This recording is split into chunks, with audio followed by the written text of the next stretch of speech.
एक बार भगवान विष्णु जी शेषनाग पर बैठे बैठे बोर हो गए और उन्होंने धरती पर घूमने का विचार मन में किया।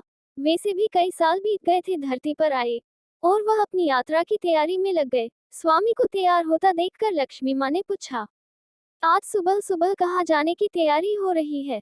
विष्णु जी ने कहा, है लक्ष्मी, मैं धरती लोक पर घूमने जा रहा हूँ। तो कुछ सोचकर लक्ष्मी माँ ने कहा, हे देव, क्या मैं भी आपके साथ चल सकती हूँ? भगवान विष्णु ने 2 पल सोचा, फिर कहा, एक शर्त पर।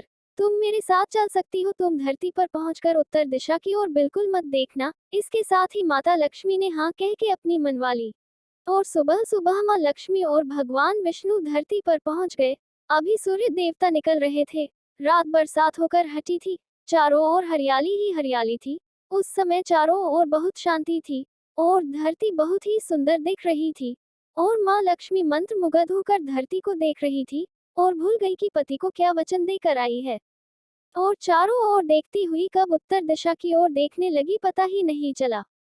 उत्तर दिशा में माँ लक्ष्मी को एक बहुत ही सुंदर बगीचा नजर आया और उस तरफ से भीनी भीनी खुशबू आ रही थी और बहुत ही सुंदर सुंदर फूल खिले थे।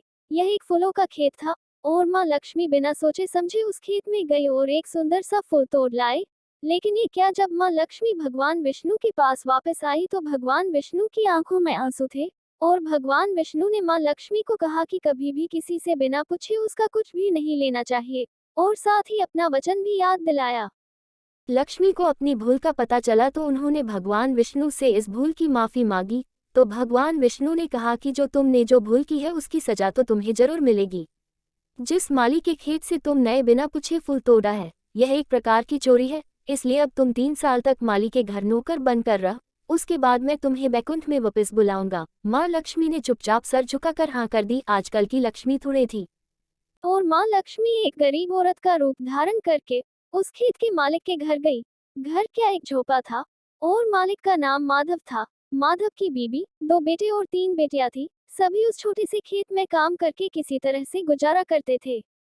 माँ लक्ष्मी जब एक साधारण और गरीब औरत बनकर जब माधव के झोपड़े पर गई तो माधव ने पूछा, बहन तुम कौन हो और इस समय तुम्हें क्या चाहिए? तब माँ लक्ष्मी ने कहा, मैं एक गरीब औरत हूँ, मेरी देखभाल करने वाला कोई नहीं। मैंने कई दिनों से खाना भी नहीं खाया, मुझे कोई भी काम दे, साथ में मैं तुम्हारे घर का काम भी कर दिया करूँगी, बस मुझे अपने घर में एक कोने में आसरा दे दो। माधव बहुत ही अच्छे दिल का मालिक था। उसे दया आ गई, लेकिन उसने कहा, बहन मैं तो बहुत ही गरीब हूँ। मेरी कमाई से मेरे घर का खर्च मुश्किल से चलता है। लेकिन अगर मेरी 3 की जगह 4 बेटियां होती तो भी मैंने गुजारा करना था। अगर तुम मेरी बेटी बनकर जैसा रूखा सूखा हम खाते हैं उसमें खुश रह सकती हो तो बेटी अंदर आ जाओ। जिस दिन माँ लक्ष्मी माधव के घर आई थी उससे दूसरे दिन ही माधव को इतनी आमदनी हुई फूलों से कि शाम को एक गाय खरीद ली। फिर धीरे धीरे माधव ने काफी जमीन खरीद ली और सबने अच्छे अच्छे कपड़े भी बनवा लिए और फिर एक बड़ा पक्का घर भी बनवा लिया। बेटियों और बीबी ने गहने भी बनवा लिए और अब मकान भी बहुत बड़ा बनवा लिया था। माधव हमेशा सोचता था कि मुझे ये सब इस महिला के आने के बाद मिला है। इस बेटी के रूप में मेरी किस्मत आ गई है मेरी। और अब 2-5 साल बीत गए थे, लेकिन माँ लक्ष्मी अब भी घर में और खेत में काम करती थी। एक दिन माधव जब अपने खेतों से काम खत्म करके घर आया तो उसने अपने घर के सामने द्वार पर एक देवी स्वरूप गहनों से लदी एक औरत को देखा। ध्यान से देखकर पहचान गया, अरे ये तो मेरी मुँह बोली चौथी बेटी यानी वही औरत है। और पहचान गया कि यह तो माँ लक्ष्मी है।